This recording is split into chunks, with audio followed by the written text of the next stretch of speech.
They are not liberal, they have lost the battle. पण भारत आज या अवस्थेमध्ये आहे की आपण ही लढाई जिंकू शकतो. We can win. नशा करणं, वेगवेगळ्या प्रकारच्या ज्या काही सवयी आहेत या लावून घेणं is not at all cool. Why John Abraham is cool? Because he says no to drugs. ही ताकद त्यांच्यामध्ये आहे. कुठल्याही अंमली पदार्थाला कधी शिवलो नाही आणि कधी कोणाची म्हणायची हिंमत देखील झाली नाही. जगातली 5वी सर्वात मोठी अर्थव्यवस्था ही भारताची अर्थव्यवस्था झाली आहे.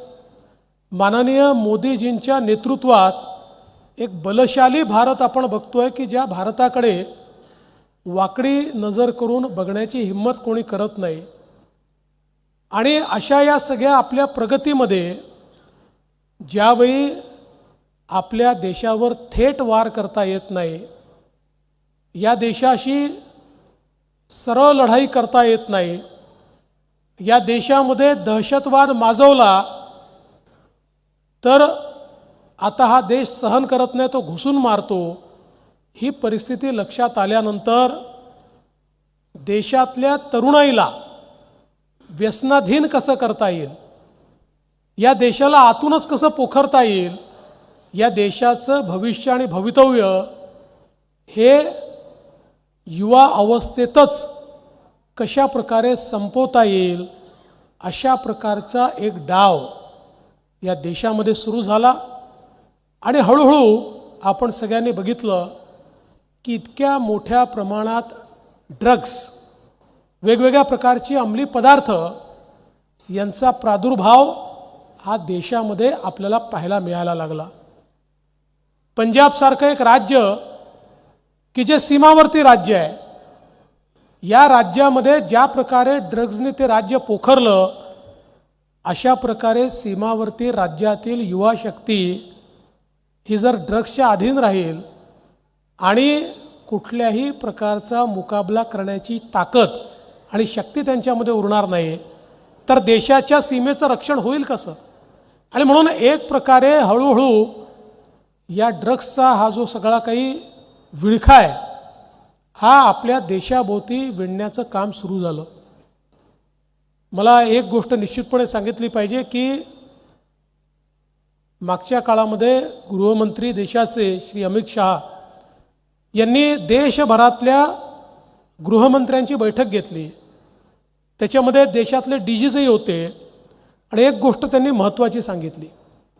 ते असं म्हणाले की कॅनडासारखा देश हा ड्रग्सची लढाई हारला. They are legalising drugs. आणि लिगलाइज का करतायत? तर त्यांना माहिती आहे की आता हाताबाहेर गेलेलं आहे, किती लोकांना जेलमध्ये ठेवायचं अशी अवस्था त्यांची झाली आहे, म्हणून ते लिगलाइज करतायत. They are not liberal, they have lost the battle. पण भारत आज या अवस्थेमध्ये आहे की आपण ही लढाई जिंकू शकतो. We can win. आपण ही लढाई जिंकू शकतो, या अवस्थेमध्ये भारत आहे. आणि म्हणून देशातल्या सगळ्या राज्यांनी एकमेकाशी कॉपरेट करत ही लढाई लढली पाहिजे. आज आपण सुरुवात नवी मुंबई ड्रग्स फ्रीपासून करतोय, पण ड्रग पेडलर्स नवी मुंबईतनं मुंबईत गेले तर त्याचा फायदा नाही आहे. आपल्याला महाराष्ट्र आणि भारत हा ड्रग फ्री करावा लागणार आहे. याकरता केंद्र सरकारने एक मोठं कोऑर्डिनेशनची व्यवस्था उभी केली आहे. प्रत्येक जिल्ह्यामध्ये या संदर्भातल्या कमिट्या तयार केलेल्या आहेत.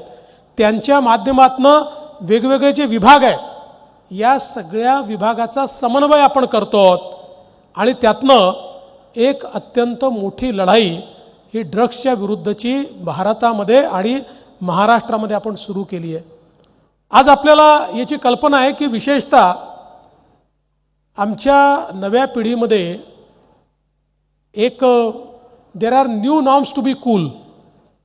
आणि टू बी कूलच्या न्यू नॉर्म्समध्ये doing drugs is cool, doing drugs is not at all cool. आपण हे बिंबवलं पाहिजे, what is cool and what is not cool. आणि समजून घेतलं पाहिजे की नशा करणं, वेगवेगळ्या प्रकारच्या ज्या काही सवयी आहेत या लावून घेणं is not at all cool.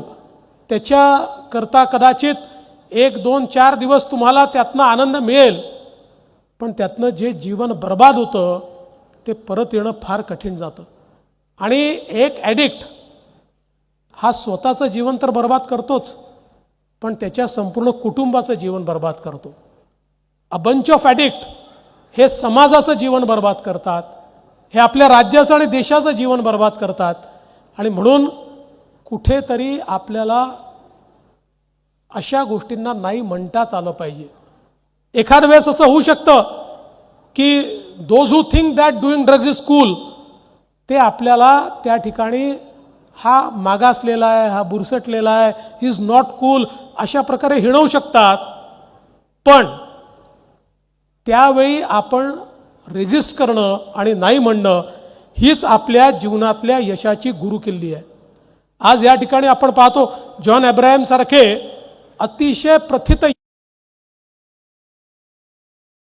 कलावंत, ज्यांनी सगळ्या प्रकारची दुनिया बघितली आहे, पण ती बघत असताना देखील why John Abraham is cool, because he says no to drugs.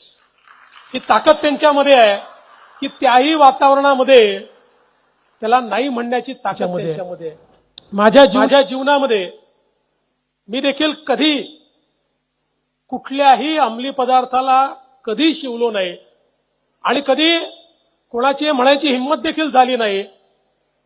म्हणजे आता तर शक्यच नाही, पण कॉलेजमध्ये होतो तरी देखील कोणाची हिंमत झाली नाही. मला सवय लावायची, याचं कारण हा निर्धार आपला असला पाहिजे, आपल्या मनात असला पाहिजे. ही ताकद आपली आहे. आणि एक गोष्ट नेहमी लक्षात ठेवा, प्रवाहासोबत जाणारे हजारो असतात, पण जीवनामध्ये ज्याला काही करायचं आहे त्याला प्रवाहाच्या विरोधात जाऊन दाखवावं लागतं. आणि प्रवाहाच्या विरोधात जाण्याकरता शारीरिक ताकद लागत नाही, त्याच्याकरता मानसिक ताकद लागते. ज्याच्या मनामध्ये शक्ती आहे तो प्रवाहाच्या विरोधात जाऊन काहीतरी करू शकतो.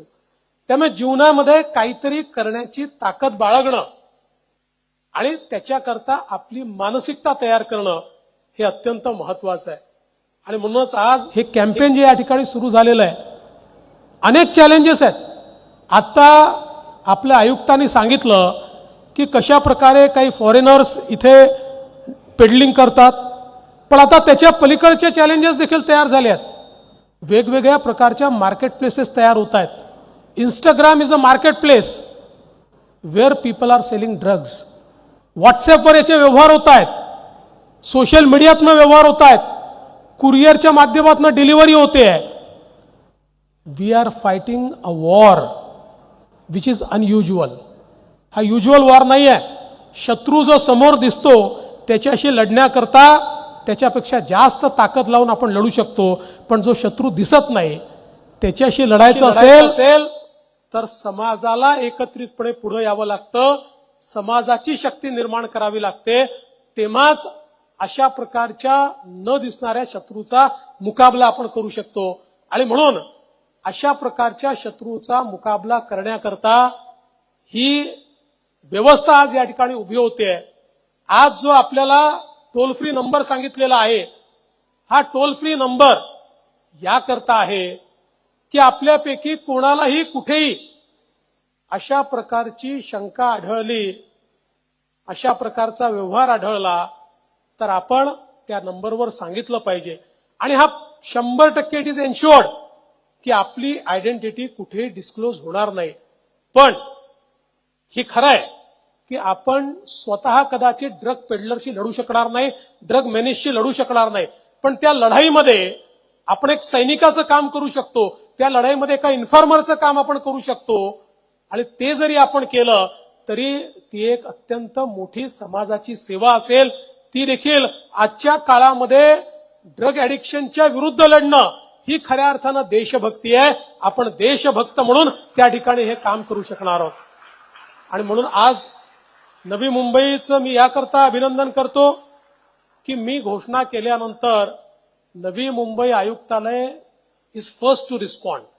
त्यांनी सगळ्यात पहिल्यांदा हे कॅम्पेन आपल्या हातामध्ये घेतलंय. आणि जॉन यांच्यासारखा एक अँबॅसेडर त्यांना मिळाले. आता माझी त्यांची चर्चा चालली होती आणि मला जॉन अब्राहम म्हणाले की केवळ नवी मुंबईच नाही, महाराष्ट्रामध्ये कुठेही हा कॅम्पेन करायचा असेल तर तो करण्याकरता मी तयार आहे. मी त्याकरता पुढाकार घ्यायला तयार आहे. मला असं वाटतं की ज्या सेलिब्रिटीज आहेत, सेलिब्रिटीज आर कम्युनिकेटर्स. त्यांचं कम्युनिकेशन हे लार्जर असतं. ते कम्युनिकेशन अनेक वेळा हृदयापर्यंत भिडतं आणि म्हणून ज्यावेळेस सेलिब्रिटीज एखादा सोशल कॉज घेऊन कम्युनिकेट करतात त्यावेळी त्या कम्युनिकेशनची आणि म्हणून मी जॉन आपलं मनापासून अभिनंदन करतो की आपण या कॅम्पेनमध्ये या ठिकाणी उतरलात आणि ही कॅम्पेन पुढे घेऊन जाण्याचा प्रयत्न करणार. विश्वास आहे या सभागृहामध्ये भगिनी आणि बसलेले आहेत हे लोक देखील आज निर्धार करतील, एका लढाईचा निर्धार. हा निर्धार केवळ स्वतः करता नाहीये, हा आपल्या शहराकरता नाहीये, हा केवळ आपल्या समाजाकरता नाहीये, आपल्या देशाकरता देखील आहे. आपल्या देशाची लढाई आहे. या देशाच्या लढाईमध्ये की मी स्वतः कधीही ड्रग्जला हात लावणार नाही, मी कधी या नशेमध्ये पडणार नाही आणि माझ्याच्याने त्याच्या विरुद्धच्या लढाईमध्ये जे कॉन्ट्रीब्यूट करता येईल ते कॉन्ट्रीब्यूट करण्याचा प्रयत्न हा निश्चितपणे मी करेन. एवढं जरी आपण आपल्या मनाशी खुणगाठ बांधली तरी देखील मी असं म्हणेन की हा कार्यक्रम सफल झाला आणि तुमचं जीवन देखील सफल होईल. आणि म्हणून आपल्या सर्वांना मी मनापासून शुभेच्छा देतो. आपण सगळे ड्रग फ्री नवी मुंबईचे सैनिक व्हा आणि या कॅम्पेनमध्ये या ठिकाणी सहभागी व्हा एवढीच विनंती करतो आणि माझं बोलणं संपवतो. धन्यवाद. जय हिंद, जय महाराष्ट्र.